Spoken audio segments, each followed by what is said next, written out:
Hello viewers, welcome to our channel. আজ আমরা কথা বলতে যাচ্ছি এক সময়কার সবথেকে ডেঞ্জারাস খলনায়কদের মধ্যে অন্যতম আমলেশ পুরী সম্পর্কে। তিনি যে কত বলিউড মুভিজে অভিনয় করেছেন আর স্ট্যাম্প লাগিয়েছেন তার ট্যালেন্টের, তা গুণে বলা কিন্তু খুবই মুশকিল। আপনিও কি আমলেশ পুরীর ফ্যান? তাহলে এখনই লাইক করে দিন আমাদের ভিডিওটিকে।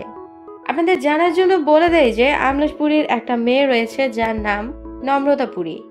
সো ভিউয়ার্স, আপনিও কি জানতে ইন্টারেস্টেড যে নম্রতা পুরী কি করে, তার প্রফেশন কি, কোথা থেকে পড়াশোনা করেছে বা তার পার্সোনাল লাইফ সম্পর্কে?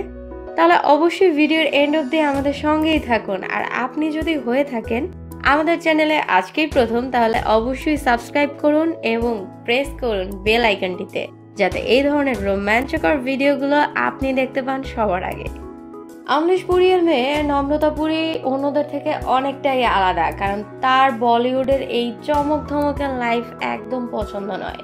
তিনি পছন্দ করেন সিম্পল এবং সাদাসিধে লাইফ।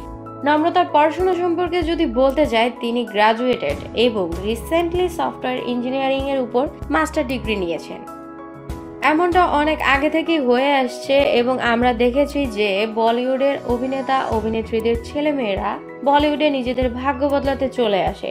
কেউ ছোটবেলা থেকেই চলে আসে, আবার কেউ অ্যাডাল্ট অবস্থায় আসে, কেউ কেউ হয় অনেকটা সাকসেস, আবার কেউ কেউ হারিয়ে যায় প্রথম মুভির পরেই। হয়তো এই চিরাচরিত প্রথাটাকেই বদলাতে চান আমলেশ পুরীর মেয়ে নম্রতা পুরী, আর এজন্যই তিনি এখন পর্যন্ত বলিউডে তার পা রাখেননি। এমনকি তাকে দেখলে মনেই হয় না যে তিনি এত বড় একজন ভিলেন স্টারের মেয়ে। নম্রতার নামটি তার বাবা রেখেছিলেন, আর হয়তো অনেকটা বুঝে শুনেই রেখেছিলেন, কারণ নম্রতার নামের মতোই তার মেয়েটিও অনেক শান্তশিষ্ট স্বভাবের হয়েছে। যে নিজেকে রেখেছে বলিউড দুনিয়া থেকে অনেকটাই দূরে, কিন্তু সোশ্যাল মিডিয়াতে কিন্তু আমলেশ পুরীর মেয়ে নম্রতা পুরী অনেকটাই অ্যাক্টিভ। প্রায়শই তার সুন্দর সুন্দর ছবি তিনি সোশ্যাল মিডিয়ার অ্যাকাউন্টে পোস্ট করে থাকেন, যা দেখে তার ফ্যানেরা অনেক পছন্দ করেন এবং অনেক খুশিও হন। যার জ্বলন্ত প্রমাণ হচ্ছে অল্প সময়ের মধ্যেই তার এক একটা ফটোসে পড়ে যায় লাখো লাইকস আর উঠে যায় কমেন্টসের ঝড়। তিনি দেখতে এতটাই সুন্দর যে বলিউডের যে কোনো অভিনেত্রীর থেকে মোটেও কম যান না, কিন্তু তাও তিনি এখনো বলিউডে কেন আসেননি এ কথা ভেবে বলা মুশকিল। হয়তো এর উত্তর একমাত্র তার কাছেই রয়েছে। তাও আমরা আশা করব যে তিনিও তার বাবার মতো বলিউডে আসবেন এবং নিজের একটি আলাদা পরিচয় গড়ে তুলবেন। তো ভিউয়ার্স, কেমন লাগলো আমাদের আজকের ভিডিওটি?